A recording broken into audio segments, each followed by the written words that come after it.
नमस्कार मित्रों, मैं हूं डॉक्टर तेज प्रताप। और जैसा कि आप लोगों ने पढ़ा होगा कि हम लोग आज यहाँ पे डिस्कशन करेंगे कि भारत में एनिमल्स को लेकर के रिलोकेट करने पे, उनको मारने पे किस तरीके के क्या कानून है, क्या रूल्स हैं।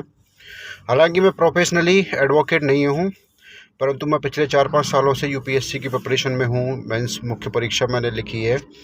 तो घटित होने वाली प्रत्येक एक करंट अफेयर्स की घटना, भारतीय संविधान और भारतीय नागरिकों के नियम और भारतीय मौलिक कर्तव्य, नागरिकों के मौलिक कर्तव्य वगैरह को मैंने प्रॉपरली स्टडी किया है।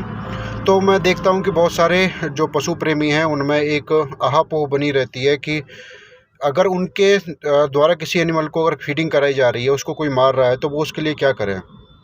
या फिर अगर उनको रिलोकेट किया जाता है या उनको कोई धमकाता है कि आप यहाँ खाना खिलाएंगे तो हम आपकी कंप्लेंट करेंगे, तो उनके क्या रूल्स हैं, उनके बारे में मैं आपको विद प्रमाण और विद रिपोर्ट्स की प्रूफ के साथ में मैं आपको सारी चीज़ें बताऊंगा। मैं यहाँ पे एक बात वीडियो शुरू करने से पहले क्लियर कर दूं कि इस वीडियो के अंदर जो कुछ भी मैं बताऊंगा वो सारी चीज़ें पूर्ण प्रमाणित और पूरी तरीके से सुप्रीम कोर्ट के रूल्स और रेगुलेशंस और जो भारतीय संविधान है उसके द्वारा लिखित और प्रॉपर वेल रिसर्च्ड चीज़ें हैं। उसमें कुछ भी फेक या ब्लफ नहीं है, आप उस पर ट्रस्ट कर सकते हैं।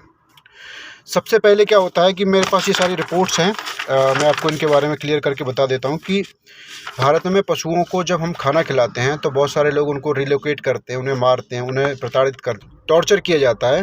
तो इस तरीके से जो कंडीशन जो पशुओं की होती है या स्थिति जब बिगड़ती है, तो उसके लिए हम एक भारत सरकार ने एक बोर्ड बनाया हुआ, भारतीय जीव जंतु कल्याण board, Indian welfare board of animal welfare of India. इसका मतलब ये है कि भारतीय संविधान के अंदर इस तरीके के बोर्ड बनाने का उद्देश्य ये था कि पशुओं पे क्रूएलिटी अगर होती है तो उस बोर्ड के तहत कार्रवाई और वो बोर्ड उस पर एक्शन लेगा। और जिस तरीके से ह्यूमन राइट्स ह्यूमन के लिए होते हैं, इस बोर्ड का वो काम एनिमल्स के लिए करना था। वो अलग बात है कि कितना कर रहा है और कितना सार्थक रहा है इसका बनाना, परंतु इसका काम ये था। इस बोर्ड ने एक फ़िलहाल ही अभी जब ये आपस में आप लोग देख रहे हो कि बहुत ज़्यादा केसेस हो रहे हैं, क्लेसेस हो रहे हैं कि भाई हम खिलाएंगे, हम नहीं खिलाने देंगे, हम यहाँ से हटाएंगे, हम यहाँ रखेंगे वाली बातें। तो इसमें अभी बोर्ड ने एक एडवाइजरी जारी करी और उस एडवाइजरी में क्या है कि एनिमल ब्रीडिंग कंट्रोल रूल बना था 2001 में, उसके द्वारा इसको जो रेगुलेट करना होता है एनिमल ब्रीडिंग कंट्रोल सिस्टम को, वो लोकल बॉडीज़ को इसकी रिस्पॉन्सिबिलिटी दी गई थी, जिम्मेदारी दी गई थी। वो जिसमें आपके म्युनिसिपल कॉर्पोरेशन आते हैं, आपकी नगर पंचायतें आती हैं, नगर पालिका वाली आती हैं, ये सभी चीज़ें लोकल बॉडीज़ हैं, गवर्निंग बॉडीज़ हैं, ये उसको रेगुलेट करती हैं। इनका काम होता है कि जहाँ से डॉग को पकड़ के लेके जा रहे हैं उसका न्यूट्र करके, उसकी स्टरलाइजेशन करके उसको उसी लोकेशन पे छोड़ देना है।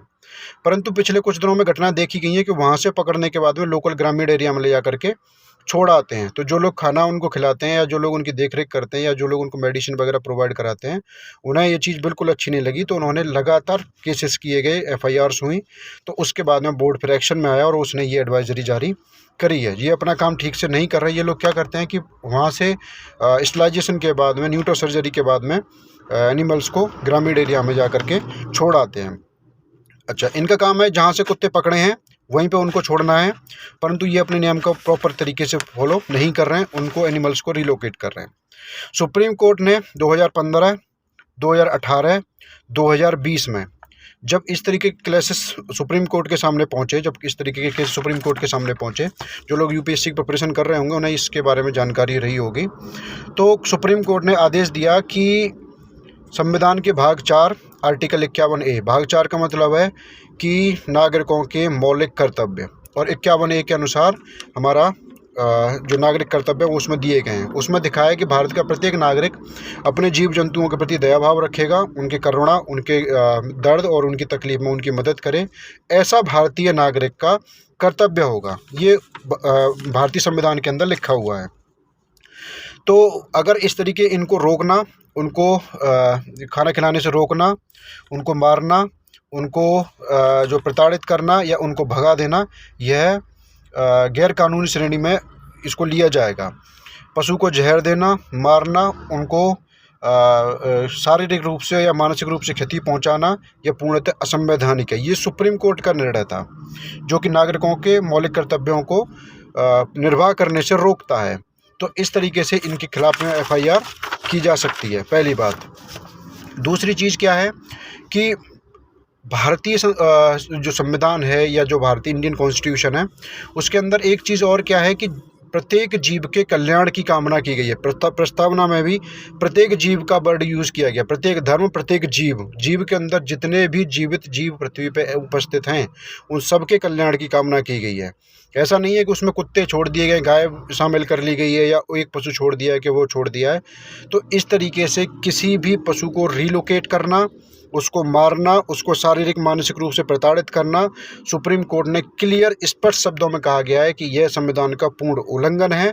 और अगर इसको ऐसा करता हुआ कोई व्यक्ति पाया जाता है या जो करता है, उसके खिलाफ में मुकदमा दर्ज होकर जेल होगी। जैसा कि आपने देखा होगा, अभी जो चूहे को डुबो करके मारने वाली जो घटना थी, उस व्यक्ति को जेल हुई है उसी आधार पे। बट बात ये होती है कि पुलिस एक्शन कम लेती है या कोई डिले होता है या कोई और वजह होती है या फिर इन्वेस्टिगेशन में लेट होता है, तो वो अलग चीज़ है, परंतु जेल हो सकती है। अगर आप खाना खिला रहे हैं, अगर आपको कोई रोक रहा है, आपके कुत्तों को रिलोकेट कर रहा है या आपको प्रेशर कर रहा है या आपको टॉर्चर कर रहा है या आपको इवन ब्लैकमेल किया जा रहा है, तो आप अपनी रिपोर्ट्स दर्ज करा सकते हैं। क्योंकि ये भारतीय संविधान ने सुप्रीम कोर्ट जो है भारतीय संविधान का जो गारंटर है, जो रूल्स को लागू कराने के लिए प्रतिबद्ध है, तो उसने भी ये बात अपने 3-4 निर्णयों में कही। एक में नहीं, 3-4 निर्णयों में कही। आप चाहें तो गूगल कर सकते हैं, ये डिटेल आपको अवेलेबल हो जाएगी। परंतु जागरूकता के अभाव के कारण हम लोग क्या करते हैं कि जब हमें कोई धमकाता है, कोई हमें ब्लैकमेल करता है, हमें कुछ परेशान करता है, तो हम लोग सहम जाते हैं और जो लोग बहक जाते हैं, फिर उसके बाद में उनको खाना और उसकी वजह से वो चीज़ें बिगड़ने लग जाती हैं। तो इस तरीके से आपको इन चीज़ों के परे जा कर के अपना काम करते रहना है, क्योंकि आपके खिलाफ कोई भी केस, कोई भी कार्रवाई, कोई भी किसी भी तरह की समस्या या कोई भी किसी तरीके का लीगल एक्शन नहीं लिया जा सकता अगर आप वहाँ पे फीडिंग करा रहे हैं। तो आपके कुत्ते को या आपके एरिया में जो कुत्ते हैं वो सार्वजनिक जगह पे रह रहे हैं, रोड पे रह रहे हैं, स्कूल में रह रहे हैं, नगर पंचायत की जगह में हैं, या फिर किसी भी गवर्नमेंट प्रॉपर्टी के अंदर अगर वो हैं, तो उनको वहाँ से भगाना भी गैरकानूनी माना जाएगा।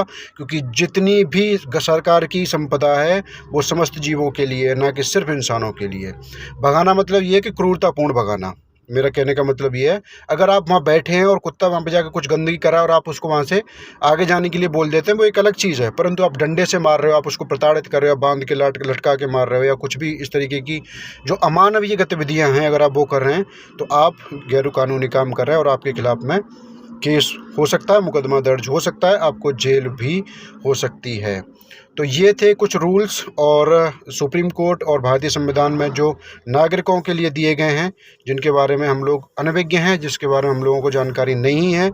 आप लोग इस चीज़ को बिल्कुल निश्चिंत होकर के करें कि अगर आपके डॉग को कोई उठा के ले जाता है या कोई उसको मारता है, या अगर नगर पालिका वाले या कोई भी ब्रीडिंग कंट्रोल वाला ABC वाले अगर लेके जाते हैं उसको, तो आपको उनसे पूछना है कि भाई कहाँ छोड़ा आपने उसको, क्योंकि ये आपका कानूनी अधिकार है। उनका काम है जहाँ से लेके जा रहे हैं उसको वहीं छोड़ें। एक जगह से उठा के दूसरी के छोड़ने का ये एनिमल वेलफेयर जो बोर्ड है, भारतीय पशु कल्याण बोर्ड, उसने ये एडवाइजरी जारी करके बोला है और स्ट्रिक्ट रूल्स बनाए हैं इसको लेकर के अभी रिसेंटली। और ये गाइडलाइंस भी दी गई हैं लोकल बॉडीज़ को कि जहाँ से ले रहे हो उसको वहीं पे ड्रॉप भी करो। तो ये थी एक छोटी सी वीडियो, एक्चुअली छोटी सी नहीं, एक बड़ी वीडियो हो गई। हालांकि ये मेरा काम नहीं था, परंतु मैंने सोचा कि अगर इस सब चीज़ों के बारे में मेरे पास डाटा है और अगर ये सब है तो मुझे आप लोगों के साथ शेयर करना चाहिए। तो मैंने एक ये वीडियो बनाया। मैं आप सब लोगों से उम्मीद करूंगा कि आप सब इसे शेयर करेंगे, लोगों तक पहुंचाएंगे, ताकि जो लोग घबराते हैं खिलाने से, जिन लोगों को कोई बोल देता है कि आपके खिलाफ अगेंस्ट कंप्लेंट कर देंगे, हमारा कुत्ता यहाँ के काटता है या वो करता है, देखिए इसके लिए भी एक बार किसी स्टेट हाई कोर्ट ने एक बयान दिया था कि अगर कोई स्ट्रीट एनिमल, अगर आप उसको फीड करा रहे हो और वो किसी बच्चे को या किसी एनिमल को अगर वो काट लेता है, तो उसके लिए फीड कराने वाला जिम्मेदार नहीं होगा। क्योंकि कुत्ता अपने डिफेंस में भी काट सकता है, कुत्ता अपने भय की वजह से काटता है या काट सकता है, तो उसके लिए उस फीडर की या जो खाना खिलाने वाला उसकी उसमें कोई गलती नहीं मानी जाएगी और उसके खिलाफ कोई केस भी दर्ज नहीं कराया जा सकता। तो ये थी कुछ चीज़ें जो मेरे पास में डाटा था, मैंने आप लोगों के साथ शेयर किया। आई होप कि ये वीडियो आप लोगों के काम आए और आप लोग इससे कुछ बेनिफिट्स उठा पाएँ। Thank you so much.